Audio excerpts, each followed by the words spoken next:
Okay, I'm Angie Mosley. I'm president of the Down Syndrome Family Alliance here in Greenville, South Carolina. We are a parent-run volunteer organization with approximately 200 members, possibly in the upstate of South Carolina, not just here in Greenville. We have members across the upstate. The organization was founded maybe 13 years ago by just a group of parents. There was not a support group here in our area, so they created a 501c charity organization, and they I guess they affiliated themselves with the National Down Syndrome Society. So we are an official affiliate of the National Down Syndrome Society, and we try to, I guess, keep our mission in line with the overall national mission. And that is really to just bring awareness and acceptance to people with Down syndrome and this particular disability. So that's really kind of what we're all about. Okay.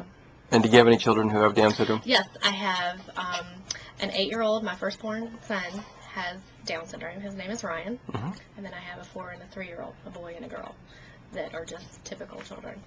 What are the typical age ranges of people that you mentioned in this community? Are they pretty young to what age group? We have birth to adults in this community. Okay. I will say that as children age, we tend to see a trend that families just move on from support. It's really the young families, when the diagnosis is very new, that they need the information, the education, the outreach that we provide. We have a lot of the older families still involved from a social standpoint or a networking standpoint, but they've adjusted and they've moved on, and they offer help where they can. But we find that our most active members tend to be in the younger age group. Just this month, we've had 3 new babies born here locally with Downs, and so and they tend to come in waves like that. For a few months, we don't have any, and then we have a few that are born that we try to provide support to.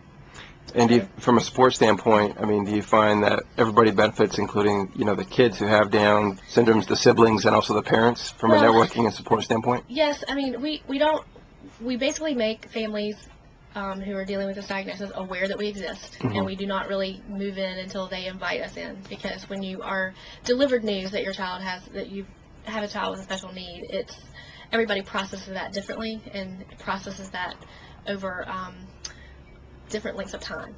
And so we find that some families don't get involved right away. Others who get a prenatal diagnosis while they're expecting their child will get involved immediately because they want to educate themselves as much as possible before the baby's even born.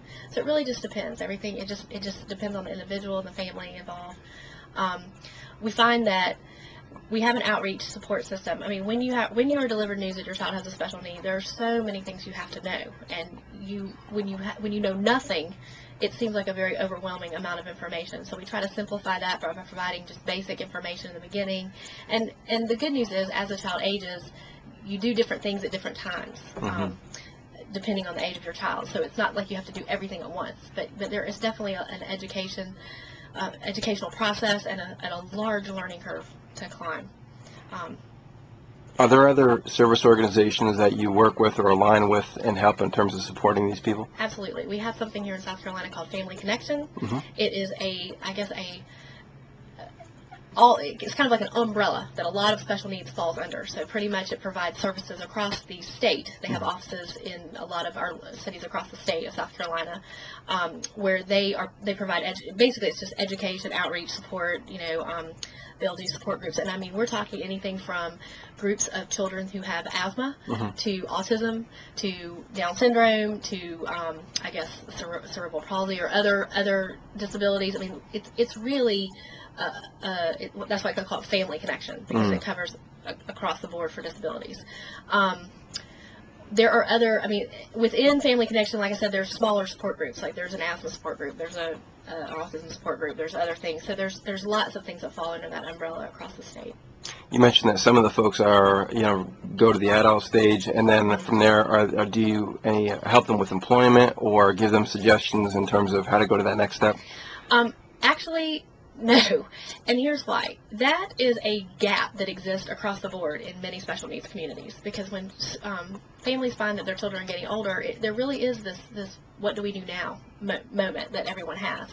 I'm sure there are support groups that do it better or provide, especially in larger areas and larger cities. We try to provide workshops and stuff on transitioning out. We do a lot of estate planning workshops because there's a lot of things to consider about taking care of your child with a disability, and you want to do that early. We talk about oh gosh, I'm kind of losing my train of thought, but bottom line is we do bring in resources that can help with those things, but as a whole, that is not something that our organization, I would say, does with any robust nature. Okay. And in terms of people helping support your organization, what can they do from a volunteer or even fundraising standpoint?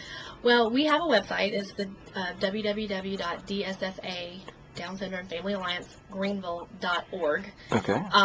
On that, you will find there's always a link that you can email someone that says if you're interested in supporting us.